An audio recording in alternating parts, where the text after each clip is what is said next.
Hey guys, I'm Props, and today I'm going to show you how I made Starkiller's Lightsabers from the Force Unleashed 2 game. For this, you're just going to need to print out the files that I made on Fusion 360, and I just have all of these files on Thingiverse, which I'll have in the description. The first thing you're going to need to do is assemble all the parts, assembling the emitter, attaching that to the clasp part, and then putting the pommel on the hilt, and then attaching that all together. I just used some CA glue or super glue to glue all this together, and it held pretty tightly. All of the tolerances are pretty good on this, so it holds together pretty nice. And then went through and gave it a silver coat of paint. You could go through and fill in all of the layer lines if you wanted, and I have a video where I do that, showing you guys how I did that with some filler primer and Bondo, but I didn't feel like doing that for this build, so I just left the layer lines intact.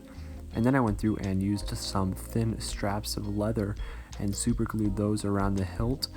I have a little design in the actual hilt section, and you can follow that when you put on your leather wrap. That way you get a similar wrap style on both hilts if you decide to make both of them.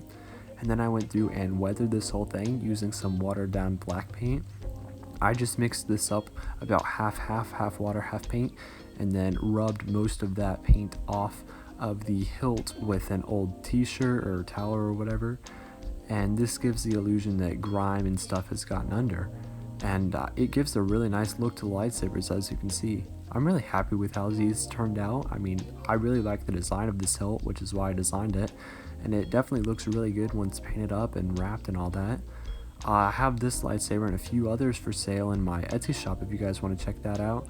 I have some other lightsabers that I've made and other smaller props and things, so be sure to check that out. Thank you guys for watching. If you guys don't mind liking and subscribing, please do.